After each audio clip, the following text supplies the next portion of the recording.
Sang raja hanya ingin tahu mengapa laut itu asin. Para cendekiawan gagal. Dia memanggil Abu Nawas, tapi di tengah ritual konyol dan tawa yang memekakan telinga, istana mulai melupakan pertanyaan itu. Apakah Abu Nawas akan memberikan kebenaran, atau hanya ingin semua orang lupa bahwa mereka pernah bertanya? Bisakah kebahagiaan mengalahkan misteri? Langit di atas kerajaan 1001 purnama selalu tampak biru cerah, mencerminkan kedamaian dan kemakmuran yang telah lama dinikmati oleh rakyat di bawah kepemimpinan seorang raja yang bijaksana, Raja Harun al-Rashid. Istana Raja, sebuah bangunan megah dengan pilar-pilar batu pualam yang menjulang tinggi, berdiri tegak seolah-olah ingin bersaing dengan ketinggian awan. Di dalam istana itu, di singgasana yang dihiasi permata tak terhitung banyaknya, duduklah sang raja, seorang penguasa yang pandangannya tajam namun kini diselimuti oleh kerutan halus kegelisahan intelektual. Raja Harun al-Rashid bukanlah tipe penguasa yang mudah puas dengan kekuasaan dan harta. Ia memiliki hati seorang filsuf, pikiran seorang ilmuwan, dan jiwa yang haus akan pengetahuan. Selama bertahun-tahun, ia telah memecahkan berbagai teka-teki administrasi, menaklukkan musuh-musuh politik, dan memastikan keadilan berjalan di setiap sudut negerinya. Namun, belakangan ini, pikirannya terusik oleh sebuah misteri yang sangat sederhana. Misteri yang ia temukan saat sedang berjalan-jalan sendirian di tepi pantai. Sebuah pertanyaan yang, meskipun remeh bagi kebanyakan orang, terasa seperti jurang tak berdasar dalam sanubarinya. Mengapa air laut itu asin? Pertanyaan itu datang bagaikan bisikan samudra, sebuah resonansi halus yang tiba-tiba berubah menjadi raungan di benaknya. Ia sudah memanggil para cendekiawan terbaik dari penjuru negeri, para ahli kimia, bahkan para tukang garam yang berpengalaman. Semua memberikan jawaban yang berbeda-beda, ada yang menyebutnya karena endapan mineral dari sungai, ada yang mengaitkannya dengan kutukan dewa laut kuno, dan ada pula yang menjawabnya dengan teori pergeseran kerak bumi. Namun, tidak satupun jawaban itu yang terasa utuh, yang mampu menenangkan dahaga pengetahuannya. Setiap penjelasan terasa seperti jaring yang robek, hanya menangkap sebagian kecil kebenaran dan membiarkan sisanya lolos kembali ke lautan misteri. Hari itu, suasana di ruang sidang istana terasa lebih formal dan tegang dari biasanya. Tirai-tirai sutra berwarna ungu tua menahan cahaya matahari yang berlebihan, menciptakan sebuah atmosfer remang-remang yang dramatis. Para wazir dan penasihat kerajaan, sosok-sosok berpakaian jubah beludru dengan wajah-wajah yang tampak serius dan berwibawa, duduk di kursi-kursi berukir, menanti titah sang raja. Mereka bisa merasakan aura ketidakpuasan yang terpancar dari pemimpin mereka. "Wahai para penasihatku yang terhormat," ujar Raja Harun al-Rashid dengan suara yang berat namun bernuansa halus, memecah keheningan yang panjang. Jeda yang ia ambil setelah kata itu terasa begitu lama, seperti jeda sebelum badai. "Kita telah membahas banyak hal penting hari ini. Dari urusan perbatasan hingga anggaran lumbung padi. Semuanya berjalan lancar, dan aku berterima kasih atas kesetiaan dan kecerdasan kalian." Wajah-wajah para penasihat berseri sejenak, menerima pujian tersebut. "Namun," lanjut Raja, suaranya kini menyiratkan kekecewaan yang mendalam, "ada satu hal yang terus menghantuiku, satu lubang kecil dalam kebijaksanaan kita bersama, yang membuat tidurku tidak nyenyak dan pikiranku terus berkelana." Ia mengangkat tangan kirinya, memperlihatkan cincin permata yang melingkari jari manisnya, lalu mengarahkannya ke salah satu wazir yang paling tua. "Wazir Agung, kau adalah orang yang paling lama melayani dinasti ini. Kau telah menyaksikan ribuan pasang surut. Jawab aku sekali lagi, dengan kejujuran yang paling murni. Mengapa samudra di sekitar kita, sumber kehidupan, airnya harus terasa begitu asin?" Wazir Agung yang tua, dengan janggut putih panjangnya yang terawat, merasa tersudut. Ia telah memberikan jawaban terbaiknya beberapa hari yang lalu. Teori tentang tangisan raksasa laut yang mitologis. Ia berdeham, mencoba mencari alasan baru, tetapi yang keluar hanyalah suara bergetar. "Ampun, Paduka yang mulia," katanya sambil menunduk dalam-dalam. "Hamba telah berusaha mencari di setiap kitab, bertanya kepada setiap pelaut yang berlayar hingga ke ujung dunia. Jawabannya selalu kabur, tidak pernah konkret. Seolah-olah misteri itu dijaga oleh kekuatan yang lebih besar dari akal manusia. Jawaban itu, alih-alih meredakan, justru memicu kemarahan intelektual raja. Ia bangkit dari singgasananya, sebuah gerakan yang mengejutkan seluruh hadirin. Aku tidak menerima jawaban yang kabur, bentaknya, meskipun suaranya tetap terkontrol. Aku tidak menerima alasan yang menyatakan bahwa akal manusia tidak mampu menembus misteri alam. Aku adalah raja, dan di negeriku, tidak boleh ada pertanyaan yang tidak memiliki jawaban yang memuaskan. Keheningan kembali mencengkeram ruang sidang, kali ini jauh lebih berat. Ketegangan menggantung seperti pedang Damaskus yang siap jatuh. Raja memejamkan mata sejenak, mengatur napasnya. Ia tahu bahwa keputusasaan tidak akan memecahkan masalah. Ia membutuhkan solusi yang berbeda, pendekatan yang sama sekali tidak ortodoks. Ia membutuhkan seseorang yang mampu melihat masalah dari sudut pandang yang tidak terpikirkan oleh siapapun di istana. Seseorang yang tidak terikat oleh dogma ilmiah atau mitos kuno. Pikiran raja tiba-tiba melayang ke sebuah nama, sebuah sosok yang selalu berhasil membalikan logika dan menghadirkan tawa bahkan di tengah situasi yang paling suram. Sosok yang terkenal dengan kecerdikan yang jenaka, kepandaian yang aneh, dan keberanian untuk mengatakan kebenaran dalam balutan lelucon. Abu Nawas. Panggil, titah raja, matanya terbuka, kini memancarkan tekad yang dingin dan tegas. Semua penasihat saling pandang, terkejut dengan nama yang akan keluar dari bibir raja. Mereka mengira raja akan memanggil seorang filsuf dari jauh, bukan seorang penyair jalanan yang terkenal suka membuat onar. Panggil, ulangnya, suaranya terdengar lebih tenang namun mengandung ancaman halus bagi siapapun yang berani membantah. Panggil Abu Nawas. Bawa dia ke hadapanku segera. Aku tidak peduli bagaimana caranya. Bahkan jika kalian harus menyeretnya dari kedai minum yang paling kumuh di kota ini. Hanya dia yang mungkin memiliki jawaban yang tidak terpikirkan oleh kalian semua, para sarjana bergelar. Seorang petugas istana yang muda, dengan wajah pucat karena terkejut, segera berlutut dan menerima perintah tersebut. Ketegangan di ruangan itu mencapai puncaknya, bercampur dengan kebingungan, kecurigaan, dan sedikit rasa ngeri. Para penasihat saling berbisik. Apakah raja sudah kehilangan akal sehatnya? Mempercayakan misteri samudra pada seorang pelawak? Raja Harun al-Rashid, mengabaikan bisikan-bisikan itu, duduk kembali di singgasananya. Ia memandang keluar jendela istana, ke arah cakrawala yang jauh, tempat samudra luas terbentang, memamerkan birunya yang misterius dan rasa asinnya yang tak terpecahkan. Ia tahu, memanggil Abu Nawas adalah sebuah pertaruhan besar. Pertaruhan antara martabat kerajaan dan rasa penasaran pribadinya. Tetapi, ia yakin, jika ada satu orang di seluruh kerajaannya yang mampu mengubah pertanyaan yang paling serius menjadi sebuah tawa yang penuh makna, orang itu pastilah Abu Nawas. Raja Harun al-Rashid pun menyandarkan punggungnya ke sandaran kursi, menghela napas panjang. Ia merasa lelah dengan jawaban logis. Ia kini siap untuk hiburan, yang entah bagaimana, ia harap, akan membawanya pada pencerahan sejati. Perintah telah diberikan. Tirai drama telah ditarik. Babak pertama dalam misteri garam samudra ini baru saja dimulai. Ia merasakan desiran harapan yang aneh, campuran antara ekspektasi tinggi dan antisipasi humor, yang kini lebih asin daripada air laut itu sendiri. Kehadiran Abu Nawas tidak hanya akan menjawab pertanyaan itu. Ia yakin, kehadirannya akan mengubah segalanya.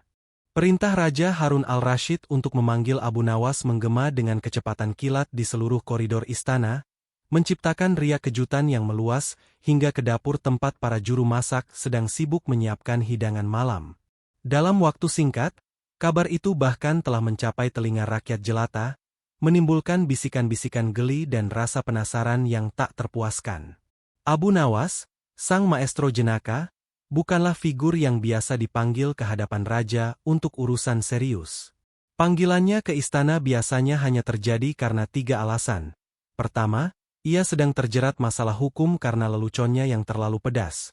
Kedua, Raja sedang dilanda kebosanan akut yang hanya bisa disembuhkan oleh humornya yang cerdas. Atau ketiga, ada sebuah teka-teki absurd yang membutuhkan solusi yang lebih absurd lagi. Kali ini, untuk sebuah pertanyaan ilmiah, pemanggilan ini terasa sangat ganjil dan memicu spekulasi liar. Utusan istana yang ditugaskan menjemput Abu Nawas adalah seorang perwira muda yang kaku dan sangat menjunjung tinggi tata krama kerajaan. Ia membayangkan akan menemukan Abu Nawas di sebuah kedai arak, atau mungkin sedang berdebat filosofis dengan tukang sepatu di pasar, diselimuti aroma keringat dan debu jalanan. Namun, setelah pencarian singkat yang memalukan di beberapa tempat yang diduga, perwira itu akhirnya menemukan sang jenaka di tempat yang paling tidak terduga. Di taman belakang rumahnya sendiri, sedang serius mengajari seekor kucing cara memanjat pohon anggur. Seolah-olah itu adalah tugas kenegaraan yang paling penting. Ketika perwira muda itu, dengan seragam megah dan pedang berkilauan, menyampaikan titah raja yang mendesak, Abu Nawas hanya mengangkat sebelah alisnya yang tebal. Ia tidak menunjukkan rasa takut ataupun kebanggaan. Ia hanya menatap kucing itu, yang tampak kebingungan dengan kehadiran seragam militer, lalu menghela napas panjang. Seolah-olah perintah raja adalah interupsi yang paling mengganggu dalam jadwalnya yang sangat padat. Untuk apa gerangan paduka raja yang agung memanggil hamba, Tuan Perwira? Tanya Abu Nawas, suaranya terdengar datar, tetapi matanya menari-nari penuh usil. Ia masih mengenakan jubah lusuh yang biasa ia kenakan, dengan topi kecil miring di kepalanya, memberikan kesan bahwa ia baru saja bangun dari tidur siang yang menyenangkan. Ini adalah perintah yang sangat penting, Abu Nawas, jawab perwira itu, mencoba untuk mempertahankan martabatnya di depan sosok yang tidak memiliki martabat sama sekali. Paduka raja sedang dilanda kegelisahan intelektual yang mendalam. Sebuah pertanyaan yang mengusik jiwa. Ia membutuhkan kecerdikanmu. Ah, kegelisahan intelektual, ulang Abu Nawas, sambil mengangguk-angguk kecil, memetik daun dari pohon anggur. Tolong sampaikan kepada paduka raja, bahwa kecerdikan hamba tidak datang tanpa harga. Dan harga itu adalah, pertama-tama, ia harus mengizinkan hamba menyelesaikan pelajaran memanjat ini. Kucing ini punya ambisi yang besar, dan saya tidak akan mengecewakannya. Perwira itu, yang terbiasa dengan disiplin militer, hampir saja meledak karena frustrasi. Bagaimana mungkin seseorang menunda titah raja demi seekor kucing? Namun, ia tahu reputasi Abu Nawas.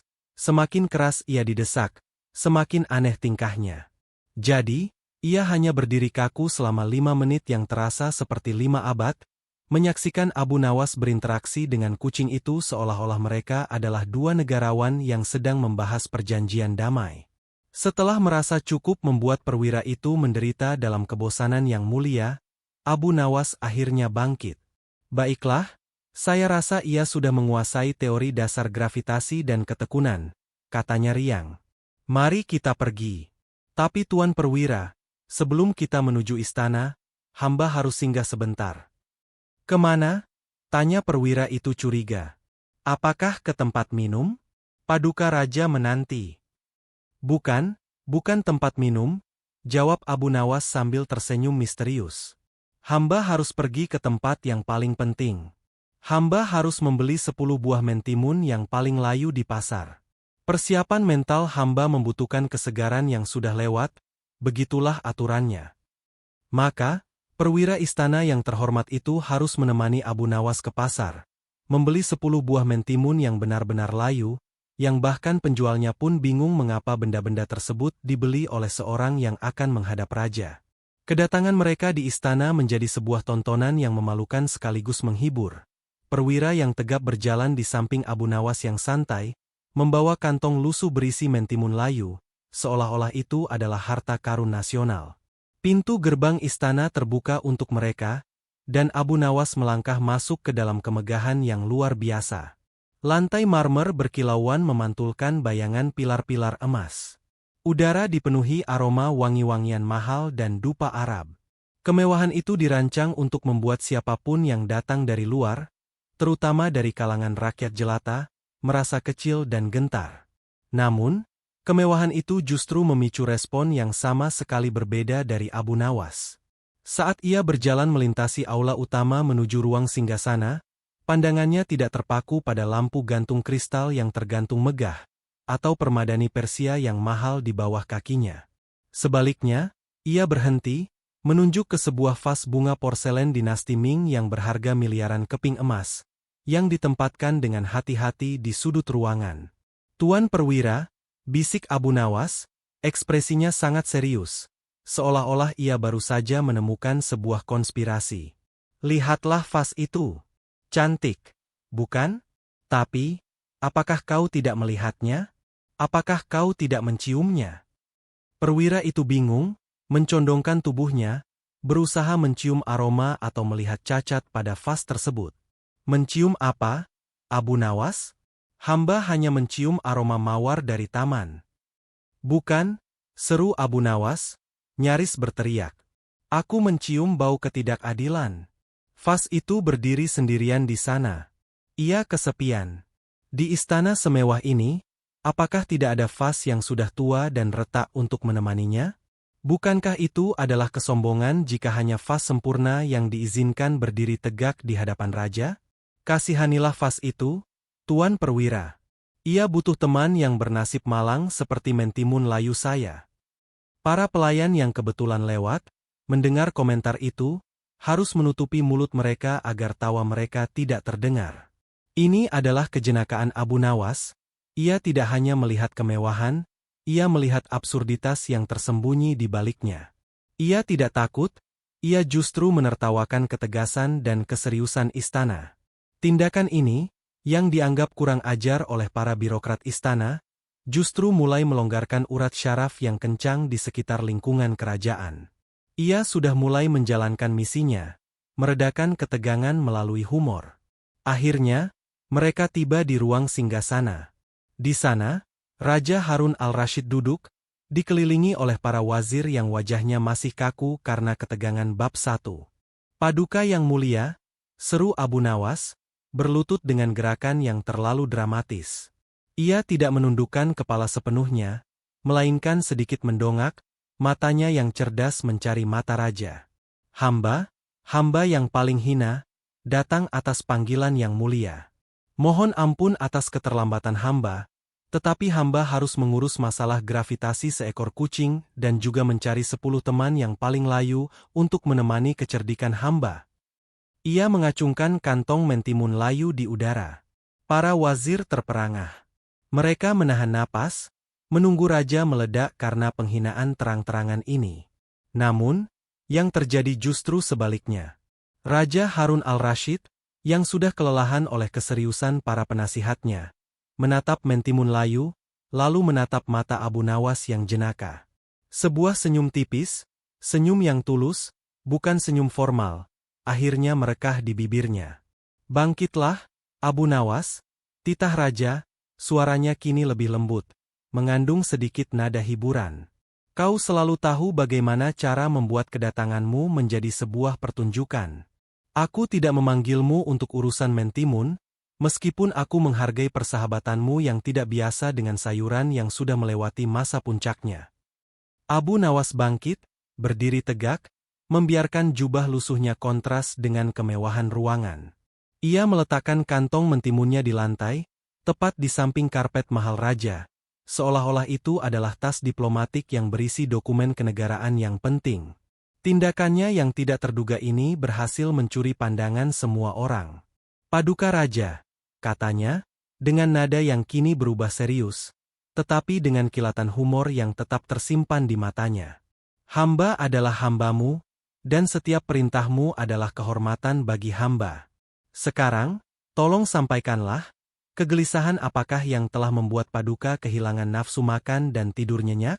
Apakah ini tentang pajak baru? Atau tentang ratu yang tiba-tiba ingin membangun menara dari keju?" Raja tertawa pelan, tawa yang langka di ruang sidang ini. Tawa itu sedikit meredakan ketegangan, membuat beberapa wazir yang kaku tanpa sadar melonggarkan cengkeraman mereka pada gulungan perkamen. "Bukan, Abu Nawas, bukan soal pajak, dan bukan soal keju," kata Raja Harun al-Rashid. Ia kemudian bersandar ke depan, matanya kembali menunjukkan rasa penasaran yang mendalam, rasa penasaran yang memicu pemanggilan ini. Aku memanggilmu untuk sebuah misteri yang jauh lebih tua dari kerajaan ini, misteri yang jauh lebih luas daripada semua wilayah yang kita kuasai. Aku ingin tahu, dengan kecerdasanmu yang tak terduga, bisakah kau memberikan jawaban yang memuaskan dan murni? Raja mencondongkan tubuhnya lebih dekat, suaranya berubah menjadi bisikan yang dramatis, namun dapat didengar oleh seluruh hadirin. Abu Nawas, katakan padaku, mengapa air samudra di bumi ini terasa asin? Pertanyaan itu melayang di udara, membawa serta beban ribuan tahun filsafat, ilmu pengetahuan, dan mitos. Semua mata kini tertuju pada Abu Nawas, menanti. Kedatangannya yang jenaka telah meredakan ketegangan, tetapi pertanyaannya kini mengembalikan beban keseriusan. Abu Nawas memandang raja, lalu memandang mentimun layunya, dan akhirnya, ia tersenyum. Senyum itu mengandung janji, humor, dan tipu muslihat yang baru saja akan dimulai. Ia telah berhasil masuk, ia telah berhasil mencairkan suasana. Sekarang, saatnya untuk memulai permainan besarnya. Narasi bab 2 telah selesai dengan perkiraan panjang karakter lebih dari 5.000 karakter. Kehadiran Abu Nawas telah memicu tawa kecil raja dan meredakan ketegangan awal. Tetapi pertanyaan tentang air laut telah diajukan. Keheningan yang mencekam kembali menyelimuti ruang singgasana setelah Raja Harun al-Rashid melontarkan pertanyaan yang menggelitik itu. Mengapa air laut itu asin? Pertanyaan itu, meskipun sederhana dalam kalimat, terasa berat karena telah menjadi obsesi sang raja. Di tengah ketegangan para wazir dan penasihat yang menanti jawaban, Abu Nawas berdiri tegak, matanya yang tajam menatap lurus ke arah raja, seolah-olah ia sedang menimbang harga sebuah lelucon, atau mungkin, harga sebuah kebenaran.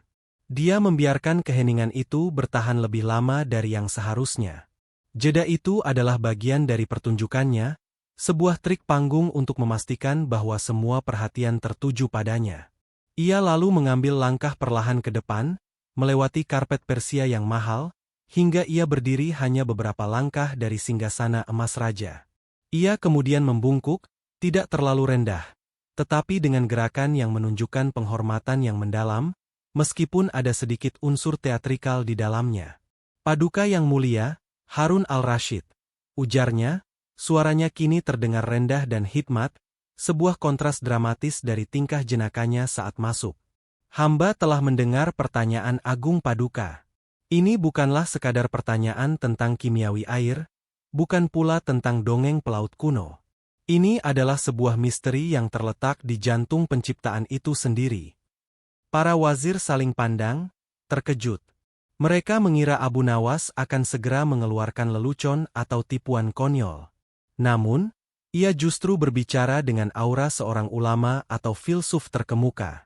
Hamba telah menjelajahi pengetahuan di dalam mimpi dan di alam sadar. Lanjut Abu Nawas, ia bahkan meletakkan tangan di dadanya, seolah-olah menanggung beban pengetahuan yang besar. Jawaban atas misteri keasinan samudra adalah salah satu rahasia yang paling dalam, paling sakral, dan paling tersembunyi dari umat manusia. Ini bukan jawaban yang bisa dilempar begitu saja seperti sebiji kacang kepada seekor monyet lapar. Raja Harun al-Rashid tertarik. Senyum geli di bibirnya telah memudar, digantikan oleh ekspresi ketertarikan yang serius. Inilah yang ia cari, kedalaman yang tidak ditemukan pada para cendekiawan istana. Lanjutkan, Abu Nawas, desak raja, nadanya dipenuhi otoritas yang tidak bisa dibantah. Jika ini adalah rahasia suci, maka cerdaskanlah aku. Aku memiliki semua waktu di dunia untuk mendengarkan. Apa yang kau butuhkan untuk mengungkapkan jawaban yang sakral ini? Abu Nawas tersenyum kecil, senyum yang menyimpan 1000 rahasia. Inilah saatnya untuk mulai membangun dinding pertahanan humornya. Yang mulia, jawabnya dengan anggun. Jawaban yang sedalam samudra itu sendiri tidak bisa diungkapkan di dalam ruangan yang dihiasi dengan emas dan permata ini. Jawaban itu membutuhkan suasana yang benar-benar murni, hati yang telah dibersihkan dari keserakahan, dan pikiran yang telah dicerahkan dari kekakuan. Ia kemudian mulai merinci persyaratannya, yang perlahan-lahan beralih dari yang masuk akal menjadi absurd, menciptakan alur kebingungan yang sistematis di antara para hadirin. Pertama, hamba membutuhkan 7 hari dan 7 malam penuh untuk mempersiapkan jiwa dan raga. Selama masa itu, hamba tidak boleh makan apapun selain buah-buahan yang dipetik langsung dari pohonnya oleh seorang anak yatim piatu yang belum pernah melihat emas dalam hidupnya. Seorang wazir mulai mencatat persyaratan itu di gulungan perkamen dengan wajah kaku. Kedua, lanjut Abu Nawas, berjalan mondar-mandir di depan singgasana, seolah-olah ia sedang mengukur dimensi sebuah misteri kosmik. Hamba harus disediakan sebuah kolam renang di halaman istana yang airnya hanya diisi dengan embun murni yang dikumpulkan dari daun bunga mawar sebelum matahari terbit. Dan setiap pagi, hamba harus berendam di kolam itu, sambil menghitung jumlah biji wijen yang bisa diletakkan di atas ujung jarum. Seorang penasihat keuangan nyaris menjatuhkan pena bulunya. Mengumpulkan embun sebanyak itu akan membutuhkan ribuan tenaga kerja dan waktu yang sangat lama. Jelas tidak masuk akal. Ketiga, dan ini yang paling penting, Abu Nawas kini berhenti, menunjuk ke arah raja dengan jari telunjuknya. Pada hari pengungkapan, Paduka Raja harus mengenakan jubah yang seluruhnya terbuat dari bulu domba yang belum pernah mendengar suara gonggongan anjing. Dan di samping Paduka harus berdiri 10 orang wazir yang harus membawa sekeranjang penuh kutu yang sudah diwarnai dengan 7 warna pelangi. Seketika, ruangan itu dipenuhi oleh bisikan-bisikan tertahan. Para wazir tercengang. Kutu yang diwarnai? Jubah dari bulu domba yang tuli? Persyaratan ini sudah melampaui batas kewarasan. Semua orang bisa melihat bahwa Abu Nawas sedang mengulur waktu atau sedang mempermainkan raja. Kecurigaan yang kuat mulai menyebar di antara hadirin. Wazir Agung yang tua, orang yang paling kaku di antara mereka, memberanikan diri untuk bersuara, nadanya dipenuhi rasa tidak suka yang tersembunyi. "Ampun Paduka Raja," ujar Wazir Agung, membungkuk sedikit. Dengan segala hormat kepada kecerdikan Abu Nawas, hamba harus bertanya, mengapa persiapan yang demikian ganjil dan membuang-buang waktu serta sumber daya? Bukankah jawaban atas pertanyaan ilmiah harus dicapai dengan logika, bukan dengan ritual aneh? Abu Nawas berbalik, tatapannya kini berubah tajam dan penuh wibawa. Ia tahu, inilah saatnya untuk membungkam para penentangnya. "Wahai Wazir Agung yang terhormat," balas Abu Nawas dengan suara yang tegas dan nyaring, "kau berbicara tentang logika. Biarkan aku bertanya, apakah logika kalian telah berhasil menjawab pertanyaan raja selama ini? Tidak. Kalian hanya memberikan mitos usang dan teori yang sudah diulang-ulang. Logika manusia terbatas, Paduka. Tetapi, misteri samudra itu sendiri adalah makhluk yang jauh lebih besar dari logika kita. Ia membutuhkan pendekatan yang membebaskan pikiran dari belenggu, apa yang masuk akal." Ia kemudian mengarahkan pandangannya kembali kepada raja, mengabaikan Wazir Agung yang kini pucat karena dipermalukan di depan umum. "Paduka yang mulia," katanya lagi, suaranya kembali melembut, mengikat raja dalam alur narasinya. "Persyaratan ini bukanlah untuk kesenangan hamba, melainkan untuk keagungan jawaban itu sendiri. Kita harus menciptakan sebuah medan di mana pikiran Paduka tidak lagi terbebani oleh urusan kekuasaan atau keruwetan politik. Kita butuh hati yang ringan, pikiran yang bebas, agar kebenaran samudra bisa masuk tanpa hambatan. Bayangkan, 7 hari tanpa urusan dunia, hanya diisi dengan persiapan jiwa. Sebuah liburan dari kenyataan, jika Paduka mengizinkan hamba menyebutnya demikian." Kata "liburan" itu mendarat dengan lembut di telinga raja. Harun al-Rashid, yang selalu dibebani tanggung jawab kerajaan, tiba-tiba merasa tertarik. Gagasan untuk melarikan diri dari keseriusan, bahkan jika hanya di bawah dalih mencari jawaban, terasa sangat menggiurkan. "Jadi, Abu Nawas," tanya raja, menyeringai sedikit, "kau meminta waktu, ritual yang konyol, dan seekor domba tuli? Dan sebagai imbalannya, kau menjamin aku mendapatkan jawaban yang murni dan memuaskan tentang keasinan laut?" "Hamba menjamin," jawab Abu Nawas, matanya berbinar penuh keyakinan. "Hamba akan memberikan jawaban yang akan membuat seluruh dunia takjub, sebuah jawaban yang akan menggantikan semua teori lama, dan yang paling penting, sebuah jawaban yang akan membuat Paduka merasa damai dan puas. Pada saat itu, Raja Harun al-Rashid membuat keputusan. Ia lelah dengan keseriusan yang membosankan. Ia telah mendengarkan logika. Kini, ia ingin mencoba kebijaksanaan yang dibungkus dengan kegilaan. Baiklah, seru Raja, memukul sandaran singgasana dengan telapak tangannya. Suara benturan itu memecahkan ketegasan ruangan. Aku menyetujui persyaratan itu. 7 hari dan 7 malam. Wazir Agung, kau dan semua penasihat harus memastikan bahwa setiap persyaratan yang diminta Abu Nawas dilaksanakan, sekonyol apapun itu. Cari anak yatim piatu, kumpulkan embun dari bunga mawar, dan temukan cara untuk menulikan seekor domba jika itu yang diperlukan. Wazir Agung dan para penasihat lainnya hanya bisa menundukkan kepala mereka dalam-dalam, menelan kekesalan dan kebingungan mereka. Mereka merasa raja telah diperdaya, tetapi mereka tidak berani membantah lagi. Keputusan raja adalah hukum. Dan Abu Nawas, lanjut raja, kini dengan nada yang lebih hangat. Selama masa persiapan ini, apa yang harus kulakukan? Aku tidak boleh diam saja menunggu kebenaran turun dari langit. Abu Nawas tahu, ini adalah kesempatan emasnya. Alih-alih menyuruh raja bermeditasi atau berpuasa, ia mengajukan permintaan yang sesungguhnya menjadi awal dari plot twist ceritanya. Paduka yang mulia, kata Abu Nawas, ia kembali ke nada jenakanya yang santai. Selama 7 hari ini, Paduka harus mempersiapkan hati untuk menerima kebenaran. Dan hati paling mudah dibuka dengan sebuah kunci ajaib yang bernama tawa. Selama 7 hari ini, hamba akan menggunakan waktu yang Paduka berikan untuk tidak hanya mempersiapkan diri hamba, tetapi juga untuk menghibur seluruh istana. Hamba akan menyajikan cerita-cerita yang paling lucu. Hamba akan membawakan lelucon yang paling absurd. Hamba akan mengubah ketegangan yang berat ini menjadi tawa yang ringan dan bebas. Paduka harus tertawa, tertawa dengan keras, tertawa tanpa alasan. Karena di dalam tawa yang murni, tersembunyi gerbang menuju kebijaksanaan samudra. Raja Harun al-Rashid menatap Abu Nawas, dan senyumnya kali ini sangat lebar, tulus, dan penuh antisipasi. Ia menyadari bahwa ia baru saja membeli bukan hanya jawaban, tetapi sebuah pertunjukan yang luar biasa. Ketegangan yang tadinya meliputi istana, kini telah berganti menjadi rasa ingin tahu yang lucu. Diterima, seru raja.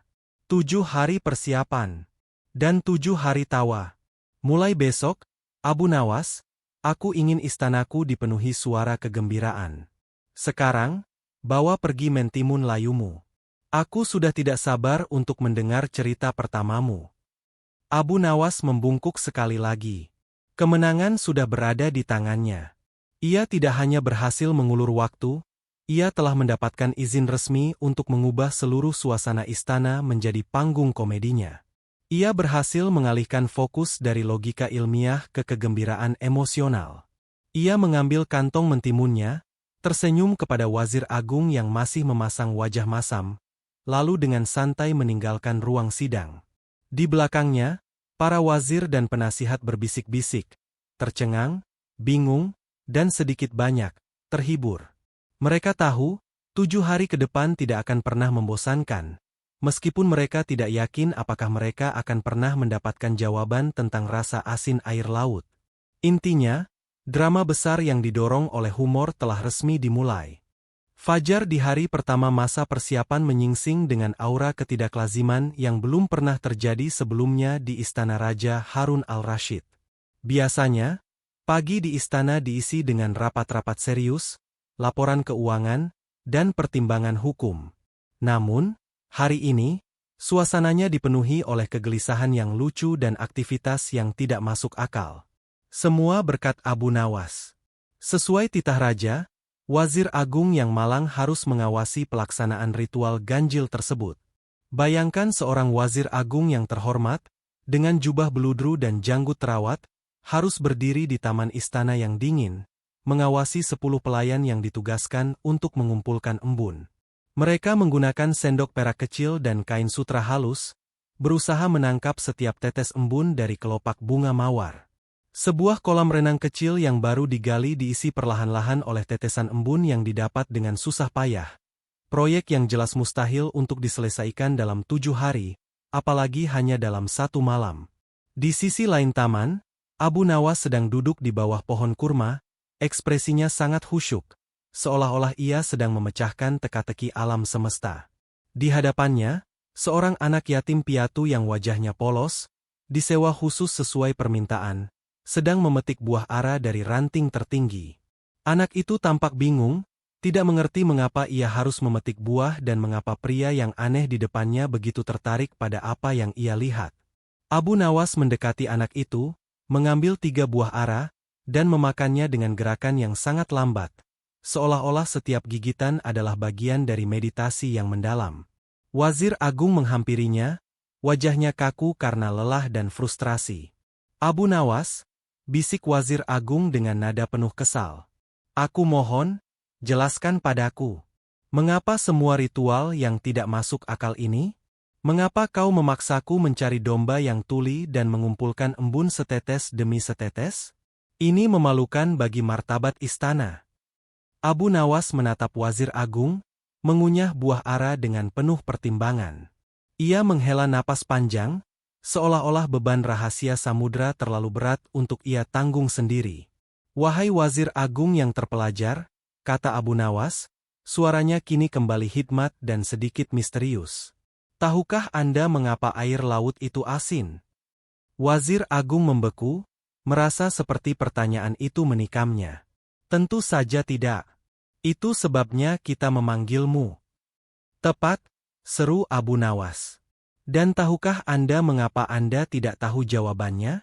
Karena pikiran Anda terpenjara oleh hal-hal yang masuk akal.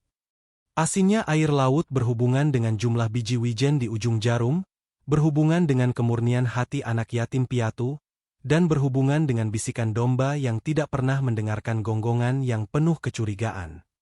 Ia kemudian membungkuk ke arah Wazir Agung, matanya menyipit dengan konspirasi. Singkatnya, Tuan Wazir, jika kita tidak melakukan persiapan yang sepenuhnya absurd, pikiran kita tidak akan pernah cukup bebas untuk menerima kebenaran yang juga absurd.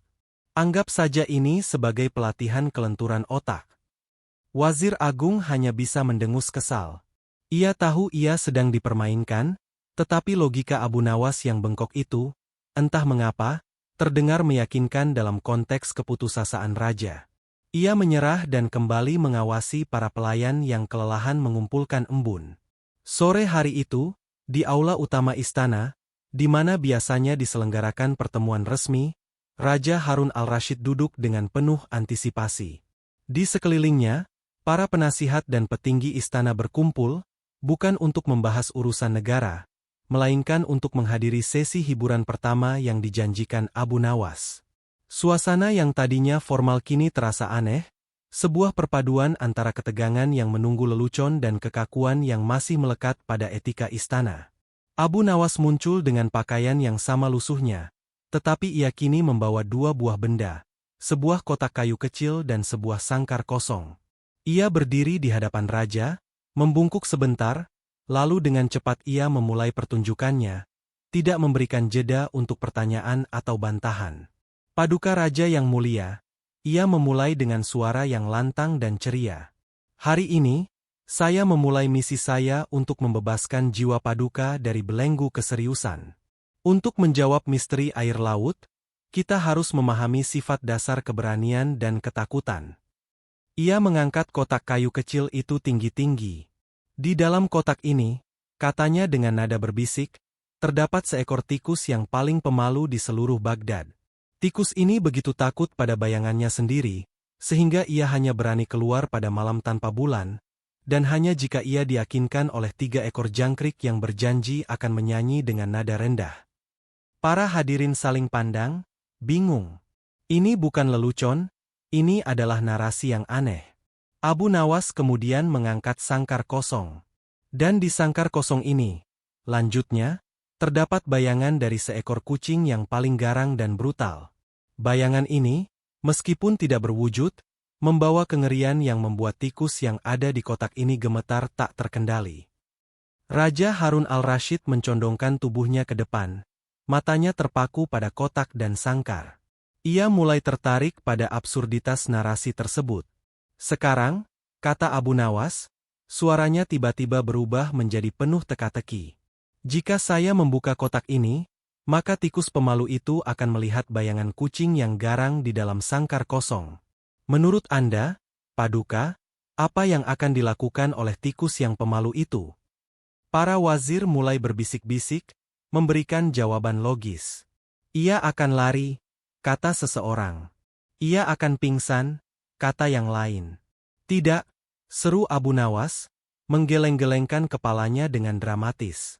Itu jawaban logika yang membosankan.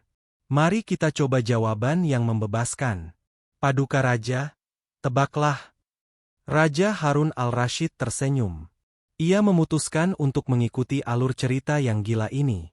Aku rasa, kata Raja, dengan suara yang dipenuhi keisengan, tikus itu akan melompat keluar, menampar bayangan kucing itu, dan menuntut haknya untuk hidup tanpa rasa takut.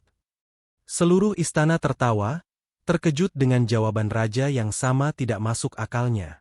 Itu adalah tawa yang ringan, tawa pertama yang tulus sejak raja mulai terobsesi dengan samudra. Abu Nawas bertepuk tangan riuh, memuji raja. Jawaban yang mulia. Tapi jawaban yang benar adalah... Ia membuka kotak kayu itu. Dengan gerak cepat, ia mengeluarkan sesuatu yang sama sekali tidak terduga. Sepotong keju yang sudah tua dan agak berjamur. Tikus itu, kata Abu Nawas, sambil memegang keju itu di udara. Akan mencari keju yang sudah tua, karena ia tahu bahwa di tengah ketakutan terbesar, satu-satunya hal yang bisa memberinya keberanian adalah makanan yang lezat. Ia tidak peduli dengan bayangan kucing, ia hanya peduli pada kepuasan perutnya yang memimpin jiwanya. Raja Harun al-Rashid tertawa terbahak-bahak. Tawa ini jauh lebih keras dari yang pertama. Ia tertawa bukan hanya karena tikus yang mencari keju, tetapi karena plot twist yang konyol. Pertunjukan yang seharusnya melibatkan tikus dan bayangan kucing, ternyata hanya melibatkan sepotong keju tua. Abu Nawas, seru raja, menghapus air mata yang keluar karena tawa. Kau adalah pria paling aneh yang pernah kukenal. Itu sangat konyol, tetapi entah mengapa, aku merasa lebih ringan. Itu adalah efek dari pelatihan kelenturan otak. Paduka, jawab Abu Nawas, membungkuk rendah. Tawa itu adalah air tawar yang membersihkan hati dari garam keseriusan. Dan ingatlah, Paduka, di dalam kisah ini, kita telah belajar satu hal. Terkadang, fokus kita yang berlebihan pada ancaman besar, bayangan kucing, membuat kita melupakan hadiah sederhana yang ada tepat di depan mata, keju tua. Malam itu, Raja tidur dengan nyenyak, tawa Abu Nawas masih terngiang di telinganya. Ia tidak berpikir tentang air laut. Ia berpikir tentang tikus dan keju. 3 hari kemudian, ritual aneh yang dipimpin oleh Abu Nawas terus berlanjut. Kolam embun masih jauh dari penuh, tetapi Abu Nawas menghabiskan setiap pagi di sana, bukan dengan menghitung biji wijen di ujung jarum, melainkan dengan berteriak kepada para pelayan untuk berenang lebih cepat, di dalam tetesan air yang dangkal itu, seolah-olah mereka adalah lumba-lumba yang berlomba.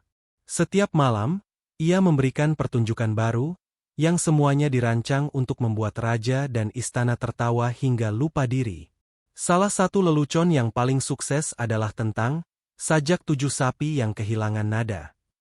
Paduka Raja, kata Abu Nawas pada malam ketiga. Saya bertemu dengan seorang penyair yang luar biasa. Ia mengklaim bisa membuat 7 ekor sapi perah melantunkan sebuah sajak. Saya meragukannya. Tapi ia bersikeras. Maka, ia membawa 7 sapi itu ke depan panggung. Sapi pertama mengeluarkan suara, mu. Sapi kedua, mu. Sapi ketiga, mu. Sapi keempat, kelima, dan keenam juga, mu. Abu Nawas berhenti, melihat sekeliling istana yang mulai menahan napas karena geli. Dan sapi ketujuh? Tanya raja, sudah tidak sabar karena menahan tawa. Sapi ketujuh? Jawab Abu Nawas dengan ekspresi sedih yang dramatis. Ternyata adalah seekor kambing yang menyamar. Ia tidak bisa mengeluarkan suara, mu. Ia hanya bisa berkata, beek. Dan itulah mengapa sajak itu gagal. Paduka. 7 sapi membutuhkan nada yang seragam, tetapi seekor kambing yang ambisius merusaknya. Ledakan tawa raja kali ini begitu kuat, ia harus meminta bantuan pengawal untuk membantunya duduk tegak kembali. Bahkan Wazir Agung pun, di sudut ruangan, terlihat berusaha keras menahan senyumnya yang memberontak. Abu Nawas telah berhasil. Ia telah menanamkan humor di jantung keseriusan istana. Para wazir yang tadinya kaku kini mulai berbagi lelucon kecil. Rasa penasaran tentang asinnya air laut mulai tenggelam di bawah gelombang tawa. Dalam 4 hari, ia tidak hanya mengulur waktu, ia telah menciptakan suasana baru. Suasana yang jauh lebih penting daripada jawaban yang ia cari. Masa persiapan yang ganjil dan lucu telah mencapai hari kelima. Wazir Agung kini memiliki lingkaran hitam di bawah matanya karena kurang tidur. Sebagian besar karena ia harus mengawasi proses pewarnaan kutu untuk upacara pengungkapan jawaban yang tidak terhindarkan. Para penasihat lain, yang tadinya penuh dengan kecurigaan, kini justru menjadi penggemar setiap pertunjukan malam Abu Nawas. Mereka mungkin masih ingat bahwa raja telah mengajukan pertanyaan tentang air laut, tetapi ingatan itu terasa jauh dan kabur, seperti mimpi yang menyenangkan. Abu Nawas menyadari bahwa untuk mencapai klimaks pengalihan perhatian, ia harus membongkar struktur keseriusan istana dari dalam. Sasaran utamanya, Wazir Agung, sang perwakilan dari segala sesuatu yang kaku dan formal. Jika ia bisa membuat Wazir Agung tertawa tanpa pengendalian, maka ia akan tahu bahwa ia telah memenangkan pertempuran melawan logika. Pagi itu, alih-alih berendam di kolam embun yang masih dangkal, Abu Nawas meminta izin kepada raja untuk mengadakan sesi pembelajaran etika humor bagi para wazir. Raja, yang kini sangat bergantung pada dosis tawa harian dari Abu Nawas, menyetujuinya dengan antusias. Acara itu diselenggarakan di aula kecil, dan para wazir duduk kaku di kursi mereka, bingung tentang apa yang akan terjadi. Abu Nawas berdiri di depan mereka, membawa sebuah tongkat kayu yang dihiasi pita warna-warni, seolah-olah ia adalah seorang konduktor orkestra. Para wazir yang terhormat, mulainya dengan nada yang sangat serius, seperti seorang guru yang menyampaikan kuliah penting. Humor bukanlah sekadar lelucon.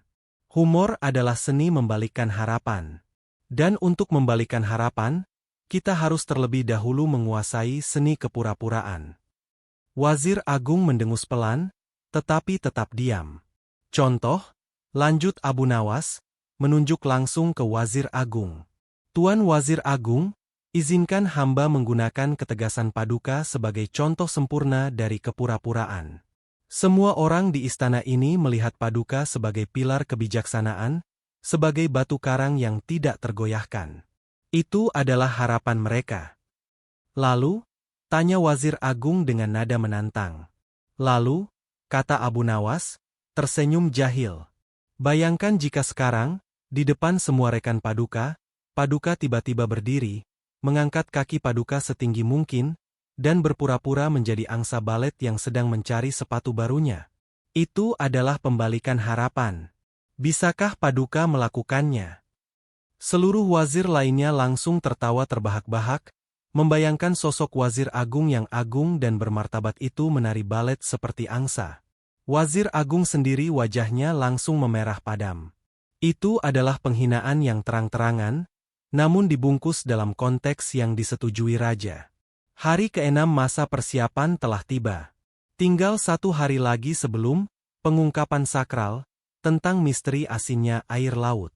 Namun, suasana di istana sudah tidak lagi mencerminkan antisipasi teka-teki ilmiah. Istana telah berubah menjadi sirkus yang mewah, dipenuhi oleh gemuruh tawa dan kegembiraan yang aneh. Raja Harun al-Rashid sendiri adalah penonton paling setia, duduk di singgasananya, tidak lagi mengenakan jubah kebesaran yang berat, melainkan jubah sutra yang ringan, tampak santai dan jauh lebih bahagia daripada raja manapun yang sedang menunggu jawaban atas sebuah misteri kosmik. Abu Nawas telah mencapai tingkat keahlian tertinggi dalam strategi pengalihannya. Ia tidak hanya menyajikan lelucon, ia telah menciptakan sebuah realitas alternatif di mana humor adalah satu-satunya mata uang yang sah. Pagi itu, Raja memanggilnya ke ruang makan pribadi. Raja sedang menikmati sarapan mewah, tetapi sorot matanya menunjukkan sesuatu yang lebih dari sekadar kepuasan makan.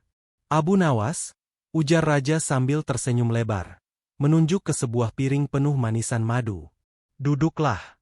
Kau tidak tahu betapa berharganya 6 hari ini bagiku.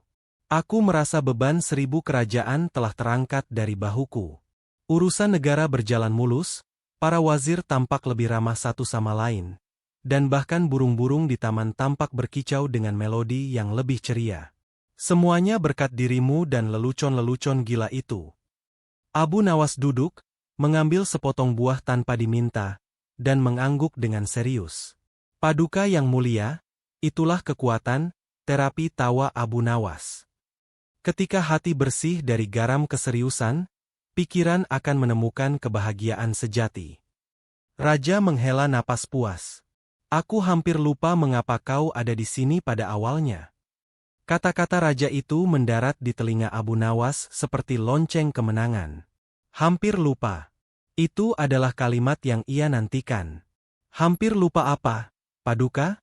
Tanya Abu Nawas dengan nada polos dan penuh ingin tahu, seolah-olah ia sendiri tidak ingat alasan mengapa ia dipanggil. Ini adalah teknik penegasan ulang, memastikan ingatan raja sudah kabur. Raja mengerutkan dahinya sebentar, mencoba mengingat. Ia memegang dagunya. Mengapa? Mengapa aku memanggilmu ya? Oh, benar. Karena ada masalah di perbatasan utara? Bukan. Karena aku membutuhkan seorang penyair untuk menulis ode tentang sepatu kudaku yang baru. Para pelayan yang berada di ruangan itu menahan tawa mereka dengan susah payah. Raja, yang biasanya memiliki ingatan sekuat batu permata, kini tampak benar-benar kesulitan mengingat alasan pemanggilannya yang merupakan obsesi terbesarnya. Ah, tidak, Paduka, potong Abu Nawas dengan cepat, memberikan petunjuk yang sengaja salah. Paduka memanggil hamba karena Paduka ingin hamba merancang sebuah kandang kuda terapung yang terbuat dari roti tawar. Paduka ingat? Proyek ambisius Paduka untuk para kuda yang takut pada lumpur. Raja Harun al-Rashid tertawa terbahak-bahak, mengira itu adalah bagian dari lelucon. Hahaha, tentu saja. Kandang kuda roti tawar. Ide konyol macam apa itu? Ah, Abu Nawas, kau benar-benar tahu cara menghiburku. Raja telah menganggap alasan pemanggilan yang sesungguhnya telah berubah menjadi lelucon. Dia tidak ingat pertanyaan asin. Dia hanya ingat bahwa dia memanggil Abu Nawas untuk alasan yang lucu. Malam harinya, di hadapan seluruh istana, Abu Nawas menyajikan pertunjukan pamungkasnya sebelum hari pengungkapan. Ia memutuskan untuk melibatkan Wazir Agung dalam sebuah lelucon yang jauh lebih besar dan terbuka, untuk memastikan bahwa bahkan simbol keseriusan istana pun telah runtuh total. Paduka Raja, malam ini hamba akan menyajikan sebuah drama pendek yang hamba beri judul, Kisah Penjual Kendi yang bersin 7 kali di depan unta yang berpuasa. Drama itu, yang sama sekali tidak ada hubungannya dengan judulnya, menampilkan Abu Nawas yang berpura-pura menjadi pedagang yang sangat kikir. Ia kemudian memilih Wazir Agung dari barisan penonton, memintanya untuk berdiri di sampingnya. Wazir Agung yang terhormat, kata Abu Nawas, Paduka sekarang adalah sebuah tongkat penyangga pohon anggur yang sangat penting. Peran Paduka adalah berdiri tegak, diam, dan memancarkan aura kestabilan, sambil tidak merespons apapun yang terjadi di sekitar Paduka. Wazir Agung, yang kini tidak berdaya melawan perintah raja yang menginginkan hiburan, terpaksa berdiri kaku, wajahnya muram namun terpaksa patuh, persis seperti tongkat penyangga pohon anggur. Abu Nawas kemudian memulai leluconnya. Ia berjalan mengitari Wazir Agung yang kaku, berbicara tentang bagaimana ia menyembunyikan emas di dalam kenari, bagaimana ia menipu tukang kayu dengan janji surga, dan bagaimana ia bahkan pernah berhasil menjual seekor keledai yang bisa berbicara, meskipun keledai itu hanya berbicara saat tidak ada orang di sekitarnya. Lelucon-lelucon itu luar biasa lucu dan bertubi-tubi, dan Wazir Agung berdiri di sana, menahan diri untuk tidak bereaksi. Semakin ia menahan diri, semakin lucu penampilannya. Raja Harun al-Rashid tertawa tanpa henti, memukul pahanya dan hampir terguling dari singgasananya. Tiba-tiba, di tengah lelucon tentang seekor monyet yang berpura-pura menjadi penasihat kerajaan, sebuah suara lirih terdengar dari bagian belakang aula. Suara itu adalah suara seorang penasihat yang lebih muda, yang selama 6 hari ini terus merasa tidak nyaman dengan kelalaian yang menyenangkan ini. "Paduka Raja," serunya dengan nada gugup, tetapi penuh tekad. "Ampun, Paduka. Hamba takut Paduka dan kita semua telah melupakan hal yang sangat penting. Sudah 6 hari. Pertanyaan awal Paduka. Air laut asin." Suara itu, sebuah lonceng yang mengganggu di tengah pesta tawa, seketika membekukan suasana. Tawa Raja Harun al-Rashid terhenti mendadak.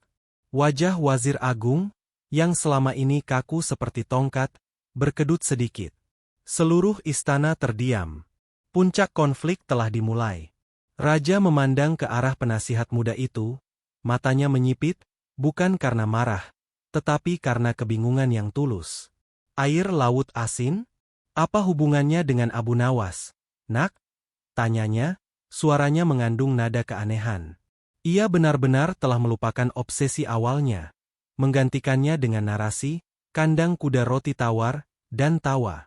Penasihat muda itu, yang menyadari bahwa raja telah kehilangan fokus, merasa panik. Bukankah Paduka memanggil Abu Nawas untuk menjawab mengapa air laut asin? Bukankah itu alasan dari semua ritual dan pertunjukan ini?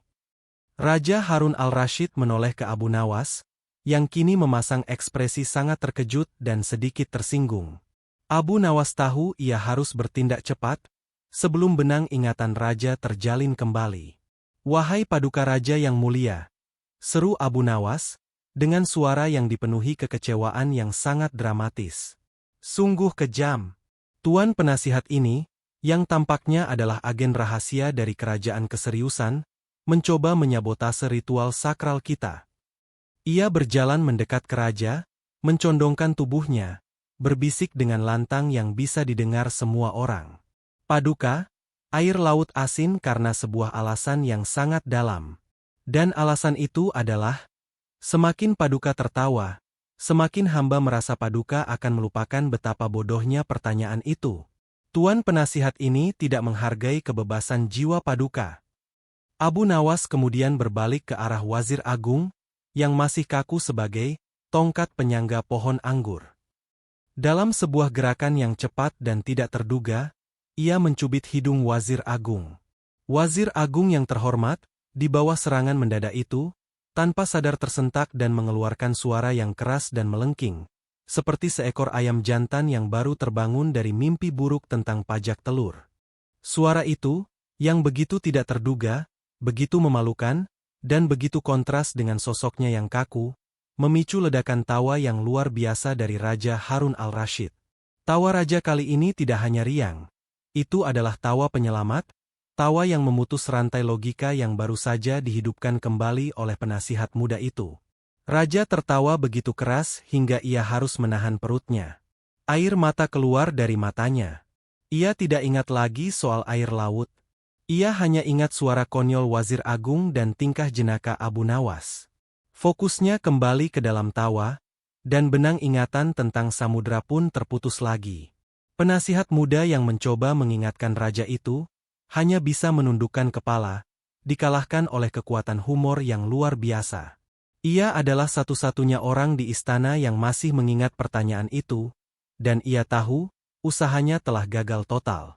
Tingkat pengalihan perhatian, 90%. Raja Harun al-Rashid melambai ke arah penasihat muda itu, yang kini tampak kecil dan tak berdaya di tengah kebahagiaan istana. "Pergilah, Nak. Kau membuat tawa malamku terhenti sejenak. Hari ini, kita hanya ingin tertawa. Besok, baru kita lihat apa yang akan dikatakan Abu Nawas tentang kambing yang menyamar menjadi domba. Soal asin. Ah, biarlah asin. Itu urusan dapur, bukan urusan istana." Abu Nawas tersenyum. Rencananya berhasil dengan sempurna. Ia telah mencapai titik di mana raja lebih menghargai tawa daripada jawaban. Ia telah memenangkan pertarungan melawan logika raja dengan senjata humornya. Puncak konflik telah tersentuh, dan kemenangan ada di tangannya. Narasi bab 6 telah selesai dengan perkiraan panjang karakter lebih dari 5.000 karakter. Di bab ini, pertanyaan awal raja hampir terlupakan. Usaha untuk mengembalikannya ke fokus utama digagalkan oleh manuver humor Abu Nawas, yang kini telah menguasai pikiran raja. Hari ketujuh, hari terakhir masa persiapan, menyelimuti istana dengan nuansa yang campur aduk. Ada rasa puas yang mendalam dari tawa yang meluap selama 6 malam terakhir. Tetapi juga ada bisikan samar-samar tentang janji yang belum terpenuhi. Kutu yang telah diwarnai dengan 7 warna pelangi disimpan di dalam keranjang. Domba yang telah ditulikan, dipakaikan penutup telinga berlapis lilin tebal, disiapkan di kandang, dan kolam embun, meskipun hanya terisi 1/10, tetap dijaga seolah-olah berisi air suci. Pagi itu, Wazir Agung, sang pilar logika yang kini tampak lelah dan sedikit memar karena cubitan Abu Nawas semalam, memutuskan bahwa ia tidak bisa membiarkan martabat istana hancur di bawah lelucon semata. Ia yakin bahwa raja, jauh di lubuk hatinya, masih ingin tahu tentang air laut. Ia merasa bertanggung jawab untuk mengembalikan fokus raja sebelum Abu Nawas berhasil menghapus sepenuhnya pertanyaan itu dari ingatan yang mulia. Wazir Agung meminta audiensi pribadi dengan raja, menghindari kehadiran Abu Nawas yang pasti akan menyabotase pembicaraan tersebut dengan lelucon dadakan. Raja Harun al-Rashid menerimanya di perpustakaan pribadinya, ruangan yang dipenuhi aroma kertas tua dan tinta, tempat yang paling cocok untuk diskusi serius. Raja, yang kini terlihat lebih santai dan berpakaian kasual, menyambutnya dengan tawa ringan. "Ah, Wazir Agung, kau datang. Apakah kau ingin berbagi lelucon tentang kambing yang menyamar semalam?" "Sungguh, suara melengkingmu saat dicubit sungguh tiada tandingannya." Wazir Agung menelan ludah, menahan kekesalannya. Ia harus segera bertindak. "Ampun, Paduka yang mulia," kata Wazir Agung, membungkuk dalam-dalam. "Hamba tidak datang untuk tertawa. Hamba datang untuk mengingatkan Paduka akan tujuan awal dari semua hiruk-pikuk ini. Paduka, besok adalah hari pengungkapan.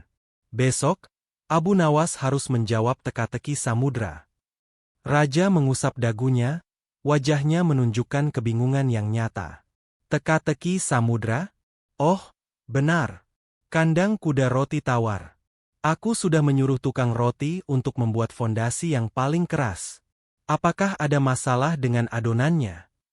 Wazir Agung menggelengkan kepalanya dengan frustrasi yang menyakitkan. "Bukan, Paduka. Bukan kandang kuda. Itu hanya lelucon Abu Nawas. Paduka, ingatlah saat Paduka berdiri di tepi pantai beberapa hari lalu? Paduka membasuh tangan Paduka dengan airnya, dan Paduka bertanya, mengapa air laut terasa begitu asin?" Kata, "asin," itu, diucapkan dalam keseriusan ruang perpustakaan yang sunyi, seperti sebuah lonceng yang berdentang keras di telinga raja. Ingatan yang telah ditekan oleh gelombang tawa selama 6 hari, tiba-tiba muncul kembali. Raja Harun al-Rashid merasakan sensasi dingin di tengkuknya. Wajahnya berubah serius, bayangan obsesi intelektualnya kembali. "Asin," bisik raja, matanya memancarkan kembali fokus yang dingin. "Ya, asin. Aku ingat. Itu menggangguku. Itu adalah alasan mengapa aku memanggilnya. Bagaimana aku bisa melupakannya?" Wazir Agung merasakan kemenangan kecil. Karena Abu Nawas, Paduka. Dia tidak ingin Paduka mendapatkan jawabannya. Dia hanya ingin Paduka melupakan pertanyaannya. Semua ritual, semua tawa itu, adalah pengalihan perhatian yang sangat cerdas. Dia membuat Paduka lebih menghargai tawa daripada kebenaran. Raja bangkit dari kursinya, berjalan mondar-mandir di antara rak-rak buku. Ia merasa dipermainkan. Ia menghargai tawa, tetapi ia tidak suka diperdaya. Duel kecerdasan ini ternyata lebih dalam dari yang ia kira. "Panggil Abu Nawas." Sekarang juga, perintah raja, suaranya kembali dipenuhi otoritas kerajaan yang keras. Abu Nawas, yang sedang mengajari seekor burung beo cara mengejek wazir agung, segera dijemput dan dibawa ke perpustakaan. Ia masuk dan melihat pemandangan yang paling ia takuti. Raja yang duduk di tengah-tengah buku-buku serius, dengan wazir agung berdiri tegak di sampingnya, memasang wajah kemenangan. Abu Nawas, ujar raja, nadanya dingin dan mengancam. Wazir agung baru saja mengingatkanku akan alasan mengapa aku memanggilmu. Aku telah tertawa. Aku telah terhibur. Aku telah menyediakan domba dan keranjang kutu yang diwarnai. Tetapi, aku masih ingat. Mengapa air laut asin? Apakah semua ini hanya tipuan untuk membuatku melupakan keinginanku? Inilah momen yang menentukan. Puncak mutlak dari konflik. Logika telah kembali, dan Abu Nawas harus mengalahkannya untuk terakhir kalinya, menggunakan senjata yang lebih kuat daripada sekadar lelucon. Abu Nawas tidak panik.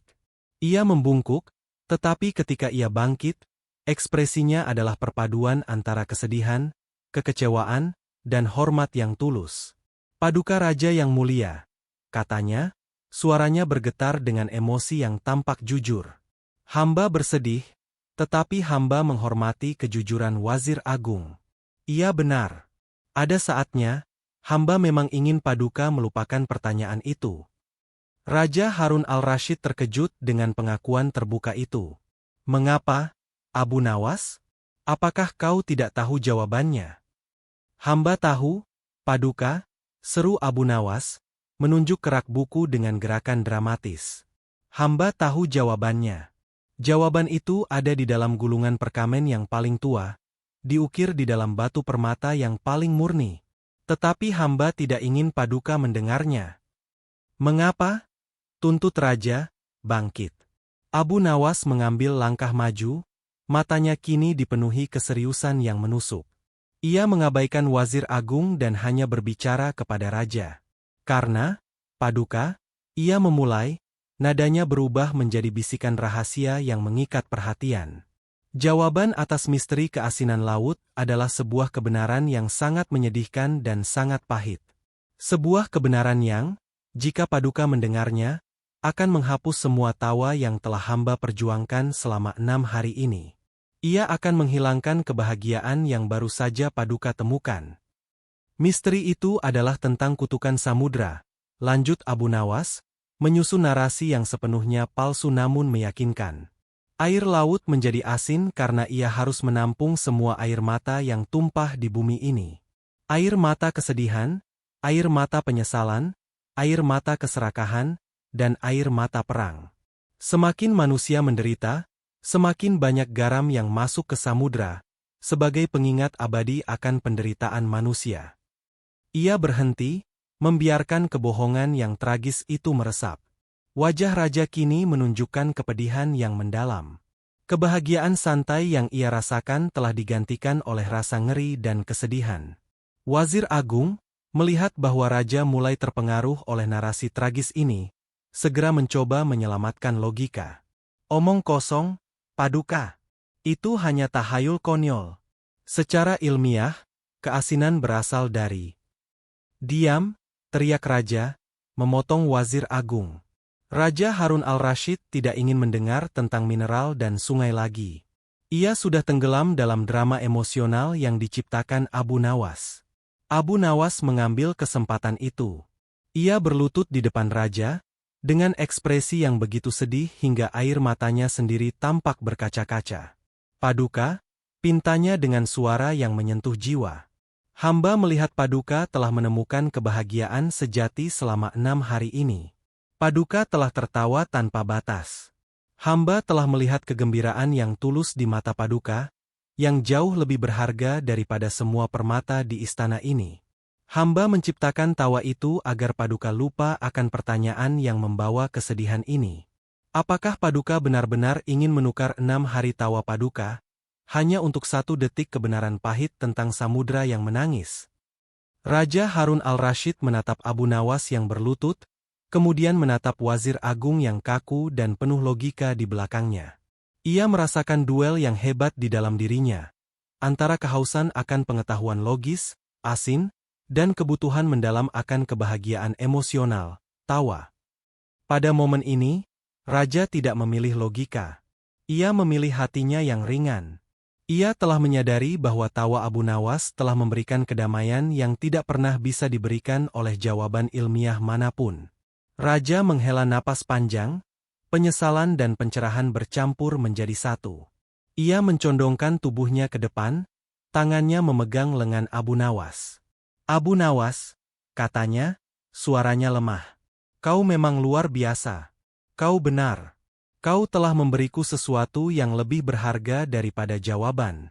Kau telah memberiku kebahagiaan." Raja bangkit, menatap Wazir Agung, dan menggelengkan kepalanya. "Wazir Agung," titahnya, "aku menghargai logikamu. Tetapi aku telah mengambil keputusan. Aku tidak ingin mendengar jawaban yang pahit. Abu Nawas, lupakanlah kutukan samudra dan air mata manusia itu.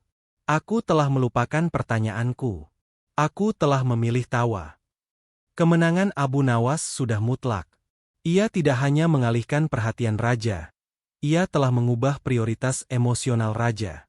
Kebenaran ilmiah tidak lagi penting. Kegembiraan telah menang. Wazir Agung hanya bisa menghela napas, menyadari bahwa ia telah kalah dalam duel yang tidak adil antara akal sehat dan humor yang luar biasa. Puncak konflik telah selesai, dengan kemenangan mutlak bagi kecerdikan yang tidak terduga.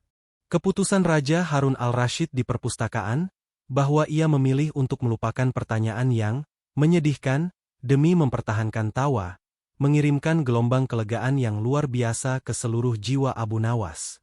Kemenangan ini bukan hanya soal menghindari jawaban. Ini adalah kemenangan atas dogma keseriusan yang membelenggu pikiran Raja. Wazir Agung meninggalkan perpustakaan dengan langkah berat. Wajahnya menggambarkan kekalahan logika di hadapan kekuatan absurditas. Malam itu, malam terakhir dari masa 7 hari, seharusnya menjadi malam pengungkapan jawaban. Namun, karena Raja telah menyatakan secara eksplisit bahwa ia telah memilih tawa, suasana di istana dipenuhi oleh perayaan yang luar biasa. Aula utama dihiasi lebih meriah dari biasanya, dengan lentera warna-warni dan bunga-bunga eksotis. Raja duduk di singgasananya, namun kali ini ia tidak duduk tegak. Ia bersandar dengan santai, menanti hiburan pamungkas. Abu Nawas menyadari bahwa ia harus memberikan pertunjukan yang tidak hanya lucu, tetapi juga benar-benar menghapus sisa-sisa terakhir ingatan Raja tentang garam samudra. Ia harus menciptakan ledakan tawa yang akan memutus rantai logika untuk selamanya. Ia berdiri di hadapan Raja, kali ini tidak membawa properti aneh apapun, hanya dirinya sendiri. Ia menatap Raja, lalu menatap Wazir Agung yang duduk di barisan depan dengan ekspresi muram, dan ia tersenyum lebar.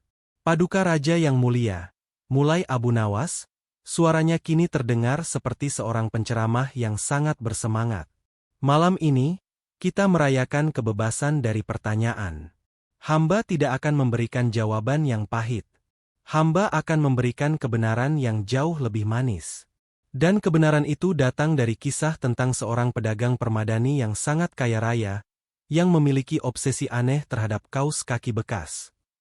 Raja Harun al-Rashid menyambut pendahuluan yang ganjil itu dengan tawa kecil. "Pedagang ini," lanjut Abu Nawas, berjalan mondar-mandir di depan singgasana dengan penuh gaya, bernama Tuan Jafar. Tuan Jafar tidak puas dengan kekayaan permadani. Ia ingin diakui sebagai kolektor kaus kaki terhebat di dunia. Suatu hari, ia mendengar bahwa di sebuah desa terpencil, ada seorang kakek yang memiliki sepasang kaus kaki yang telah dipakai selama 50 tahun berturut-turut tanpa pernah dicuci. Para hadirin mulai mengeluarkan suara geli. 50 tahun tanpa dicuci. Tuan Jafar, dengan antusiasme yang gila, sambung Abu Nawas, suaranya meninggi, pergi ke desa itu, menawarkan semua emasnya. Kakek itu setuju. Dengan gemetar, Tuan Jafar mengambil kaus kaki yang legendaris itu, memasukkannya ke dalam peti berlapis emas, dan membawanya pulang. Ia sangat bahagia. Sampai di rumah, ia mengunci peti itu di ruangan bawah tanahnya. Ia tidak akan pernah membukanya, karena ia takut aroma kaus kaki yang bersejarah itu akan menghancurkan keindahan rumahnya. Abu Nawas berhenti, jeda dramatis yang membuat semua orang menahan napas. Bahkan Wazir Agung pun terlihat sedikit tertarik. Lalu apa yang terjadi, Abu Nawas? Desak raja, nadanya dipenuhi antisipasi. Yang terjadi, Paduka, kata Abu Nawas, kini suaranya menjadi bisikan konspirasi yang lucu. Adalah bahwa pada tengah malam itu, tiba-tiba terdengar suara ledakan keras dari ruang bawah tanah. Tuan Jafar ketakutan, ia berlari ke bawah, membuka pintu, dan melihat peti emas itu telah hancur berkeping-keping. Dan di tengah puing-puing, tidak ada kaus kaki. Lalu di mana kaus kakinya? Tanya raja, sudah tertawa terbahak-bahak. Abu Nawas menunjuk ke langit-langit aula, matanya membelalak. Kaus kaki itu, Paduka, karena ia telah terkurung selama 50 tahun dan tiba-tiba bebas, ia tidak bisa menahan kegembiraan. Ia telah terbang ke udara, membawa serta seluruh bau yang terperangkap di dalamnya, dan kini mengitari bumi kita sebagai lapisan ozon aromatik yang baru. Kisah itu, yang begitu absurd, begitu tidak masuk akal, dan disajikan dengan ekspresi yang sangat meyakinkan, memicu reaksi yang luar biasa. Raja Harun al-Rashid tidak lagi tertawa, ia meledak dalam tawa. Ia menjatuhkan diri ke belakang di singgasananya, memegang perutnya, suaranya bergema seperti guntur yang riang. Tawa itu menular. Seluruh istana, dari wazir agung yang kaku hingga pelayan paling rendah, meledak dalam kegembiraan yang tak terkendali. Mereka tertawa karena kaus kaki terbang. Mereka tertawa karena Abu Nawas. Mereka tertawa karena kegilaan yang menyenangkan. Wazir Agung, yang selama ini menahan diri, akhirnya menyerah. Suara melengking tawa kaku dan tertahan keluar dari tenggorokannya. Ia terpaksa menunduk, menangis karena tertawa, menyadari bahwa ia telah kalah total dari daya tarik humor. Di tengah ledakan tawa yang memekakan telinga itu, Raja Harun al-Rashid, di antara hembusan napasnya, mencoba berbicara. Abu Nawas, teriak raja, aku tidak ingat. Aku benar-benar tidak ingat. Mengapa aku memanggilmu? Abu Nawas, puas, hanya membungkuk. Paduka raja, jawabnya, suaranya menembus keramaian tawa. Paduka memanggil hamba karena Paduka ingin hamba merancang sebuah bendera kerajaan yang terbuat dari jeli buah. Itu adalah ambisi Paduka yang paling agung. Raja tertawa lebih keras lagi, mengangguk setuju. Ya, jeli buah. Tentu saja. Aku lupa betapa ambisiusnya aku. Setelah ledakan tawa yang luar biasa itu, istana kembali ke keheningan. Tetapi itu adalah keheningan yang berbeda, keheningan yang dipenuhi kehangatan dan kelelahan yang menyenangkan. Raja Harun al-Rashid bersandar di singgasana, wajahnya masih merah dan berkerut karena kegembiraan. Abu Nawas berdiri dengan rendah hati. Ia tahu, babak tawa telah usai. Sekarang adalah babak refleksi. Paduka yang mulia, kata Abu Nawas, suaranya lembut. Tawa telah meredam badai di jiwa Paduka. Sekarang, Paduka harus kembali ke urusan Paduka yang mulia. Raja menghela napas panjang. Ia mengambil secangkir air dingin, meminumnya perlahan. Ia memandang ke sekeliling ruangan yang dipenuhi wajah-wajah yang lelah namun bahagia. Ia kemudian memandang Wazir Agung, yang masih berusaha menyeka air mata tawanya. Wazir Agung, kata Raja, suaranya tenang. Kau adalah orang yang cerdas dan logis. Katakan padaku, apa yang baru saja kita lakukan selama 7 hari ini? Wazir Agung yang baru saja mengalami kekalahan total, kini tidak berani berbohong. Ia menundukkan kepala. Paduka, hamba harus mengakui, kita telah melupakan apa yang kita cari, demi apa yang kita temukan. Sebuah pernyataan yang sangat bijaksana. Raja mengangguk. Aku merasa bahagia, ujar Raja, berbicara kepada dirinya sendiri seperti kepada semua orang. Tapi ada kekosongan. Aku menghargai tawa ini. Tapi aku merasa, aku tidak menyelesaikan tugas yang kubebankan pada diriku sendiri. Apakah ada makna di balik semua kegilaan ini, Abu Nawas?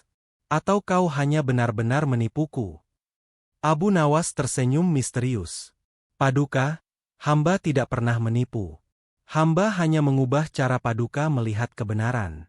Kekosongan yang Paduka rasakan itu adalah sisa dari pertanyaan yang ingin dijawab oleh pikiran, bukan hati. Jawaban ilmiah tentang samudra masih sama, entah itu karena mineral, atau endapan dari sungai, atau karena tangisan dewa. Tetapi apakah jawaban itu membuat Paduka bahagia? Raja menggeleng. Tidak. Itu hanya membuatku gelisah. Maka, kebahagiaan Paduka adalah jawabannya, kata Abu Nawas, menekankan kata-katanya. Kekosongan itu adalah tanda bahwa Paduka sekarang harus mengisi hidup Paduka dengan tawa, bukan dengan obsesi. Itu adalah hikmah dari sebuah kelupaan. Raja Harun al-Rashid terdiam, merenungkan. Ia menyadari bahwa pencarian jawaban yang logis telah merenggut kegembiraannya. Tawa yang dibawa Abu Nawas, meskipun absurd, telah mengembalikan kedamaiannya. Meskipun Raja telah memutuskan untuk melupakan pertanyaan itu, ia tetap menuntut Abu Nawas untuk menyelesaikan ritualnya. Ia ingin melihat bagaimana Abu Nawas akan menyimpulkan kegilaan 7 hari ini. Keesokan harinya, Abu Nawas mengadakan upacara, pengungkapan misteri yang tidak diungkapkan. Ini adalah pertunjukan simbolis yang benar-benar tidak memiliki makna yang jelas, tetapi disajikan dengan hikmat yang luar biasa. Raja duduk mengenakan jubah yang terbuat dari bulu domba, tuli, yang aneh.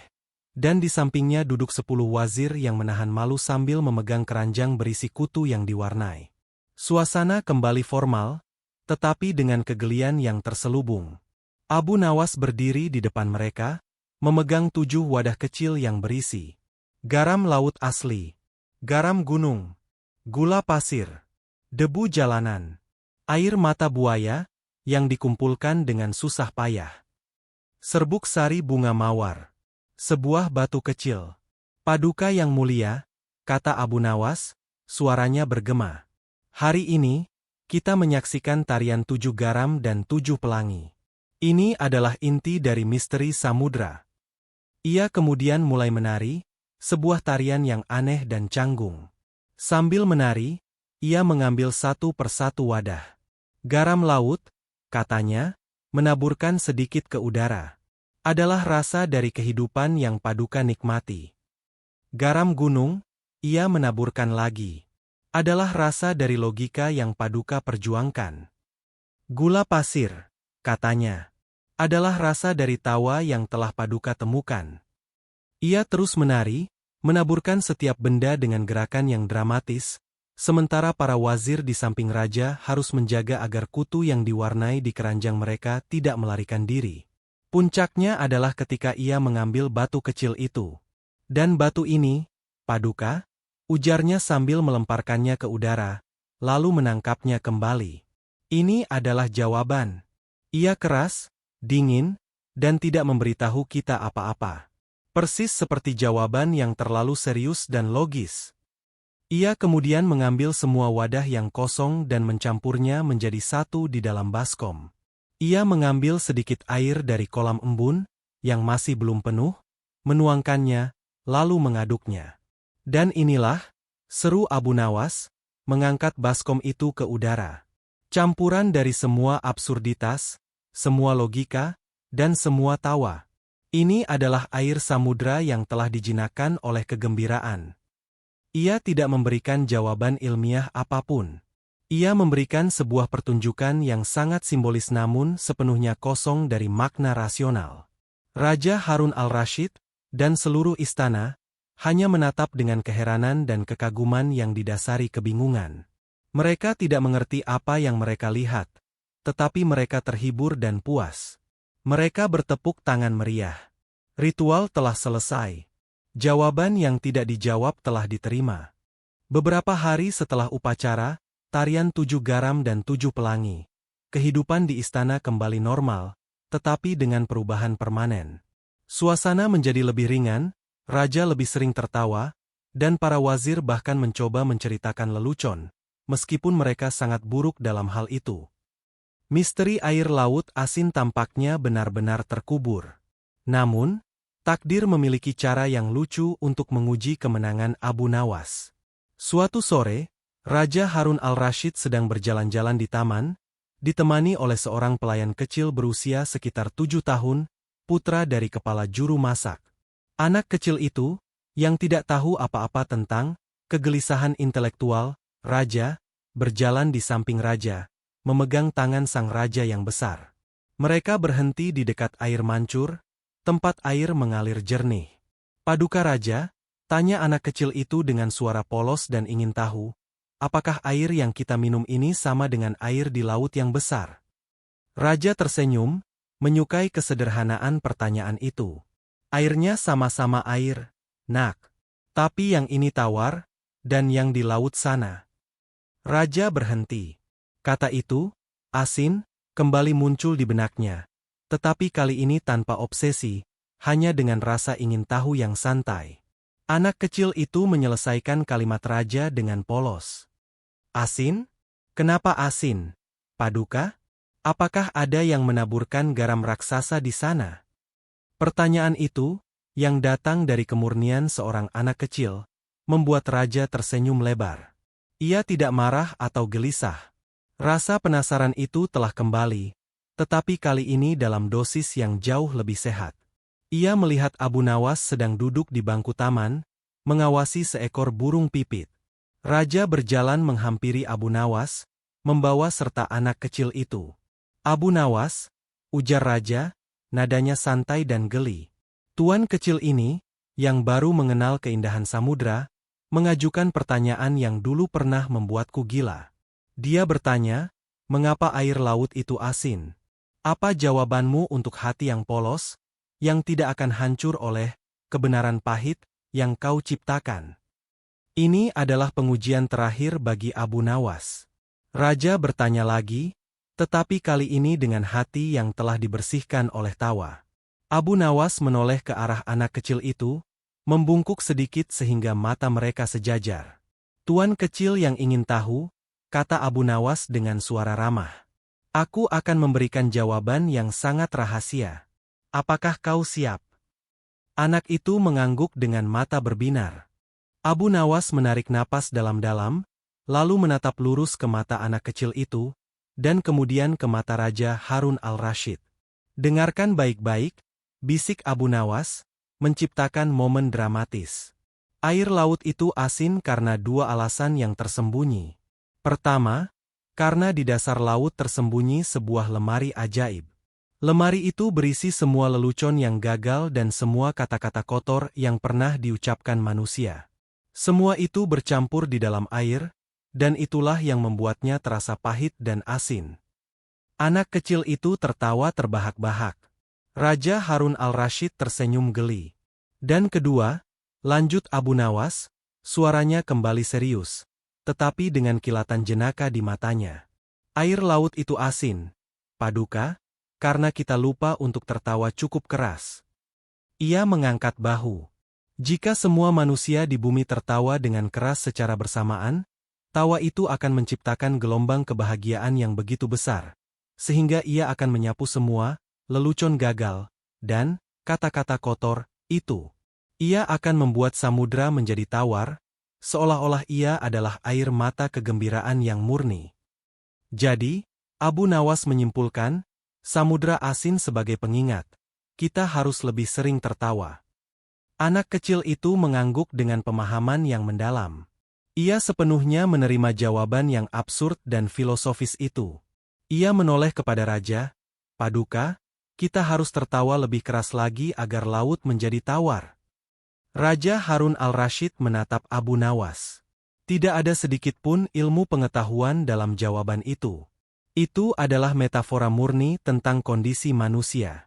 Tetapi, bagi raja yang telah berjuang melawan obsesinya, jawaban itu terasa sangat memuaskan, jauh lebih memuaskan daripada mineral atau kerak bumi. Ia telah mendapatkan jawaban yang ia butuhkan. Sebuah filosofi yang membenarkan kebahagiaan yang telah ia temukan. Jawaban yang tidak terjawab secara ilmiah, tetapi terjawab secara emosional. Raja Harun al-Rashid menyuruh anak kecil itu kembali ke dapur. Tetapi ia menahan Abu Nawas di taman. Raja kini berdiri, menatap Abu Nawas dengan ekspresi yang penuh penghargaan. Abu Nawas, ujar Raja dengan suara yang tulus. Aku menyadari sesuatu hari ini. Wazir Agung benar, kau menipuku. Tapi kau adalah penipu paling jujur yang pernah kukenal. Hamba hanya mempersembahkan kejujuran yang dibungkus dengan lelucon. Paduka, balas Abu Nawas. Kau mengajarkan padaku sebuah hikmah yang tak ternilai, kata Raja. Ia berjalan menuju Abu Nawas, menepuk bahunya. Obsesiku pada keasinan laut adalah sebuah kekakuan. Aku mencari kebenaran yang mutlak dan logis, dan pencarian itu merenggut kebahagiaanku. Kau datang, dan kau tidak memberikan jawaban logis, kau memberikan kelupaan yang menyenangkan. Kau benar-benar membuatku lupa, Abu Nawas. Dan di dalam kelupaan itu, aku menemukan kedamaian yang aku cari. Aku menyadari bahwa terkadang, masalah besar dalam hidup bukanlah tentang mencari jawaban, melainkan tentang menemukan kebahagiaan yang lebih besar dari pertanyaan itu sendiri. Ini adalah klimaks emosionalnya. Pengakuan Raja atas kebijaksanaan tak terduga yang datang dari humor dan absurditas. Ia telah memahami plot twist yang direncanakan Abu Nawas. Samudra akan selalu asin, lanjut Raja, tetapi jiwaku tidak perlu asin juga. Tawa adalah penawarnya. Kau menunjukkan bahwa kebijaksanaan sejati tidak selalu ditemukan di dalam buku-buku tebal atau di dalam laboratorium, tetapi di dalam hati yang ringan dan pikiran yang bebas. Raja Harun al-Rashid tersenyum. Senyum yang menunjukkan ia telah sembuh dari penyakit obsesi.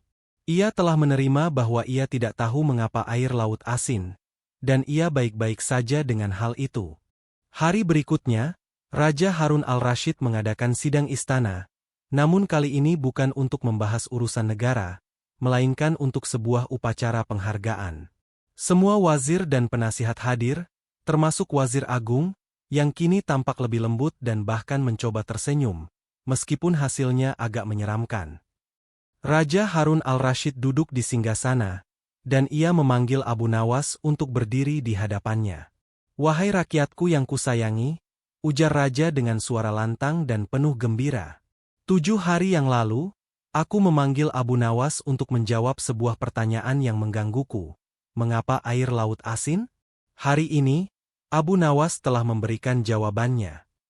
Semua hadirin menahan napas, menanti pengumuman apa yang akan keluar. Jawabannya, lanjut Raja, menunjuk ke arah Abu Nawas, bukan tentang mineral. Bukan tentang sungai. Jawabannya adalah, tawa. Raja tertawa, dan seluruh istana mengikutinya. Abu Nawas telah mengajarkan kepada kita semua, kata Raja, bahwa kebijaksanaan tertinggi adalah tahu kapan harus mencari kebenaran, dan kapan harus menertawakan pertanyaan itu sendiri. Ia membuat kita semua melupakan obsesi yang tidak penting, demi kegembiraan yang tak ternilai. Raja kemudian memberikan hadiah kepada Abu Nawas, sekantong besar kepingan emas, dan yang lebih penting, sebuah gelar baru. Mulai hari ini, titah Raja Harun al-Rashid, suaranya dipenuhi kebanggaan. Abu Nawas tidak lagi hanya menjadi penyair dan jenaka. Ia adalah wazir kebahagiaan dan penasihat absurditas kerajaan. Tugasnya adalah memastikan bahwa di istana ini, tidak ada hari yang berlalu tanpa tawa, dan tidak ada pertanyaan yang terlalu serius untuk diabaikan demi sebuah lelucon. Abu Nawas berlutut, menerima gelar baru itu dengan penuh hormat, tetapi ia tidak lupa untuk memberikan satu lelucon terakhir. Hamba menerima gelar ini, Paduka, kata Abu Nawas, tersenyum lebar. Tapi hamba mohon, jangan pernah meminta hamba untuk membuat bendera dari jeli buah. Itu terlalu lengket. Paduka.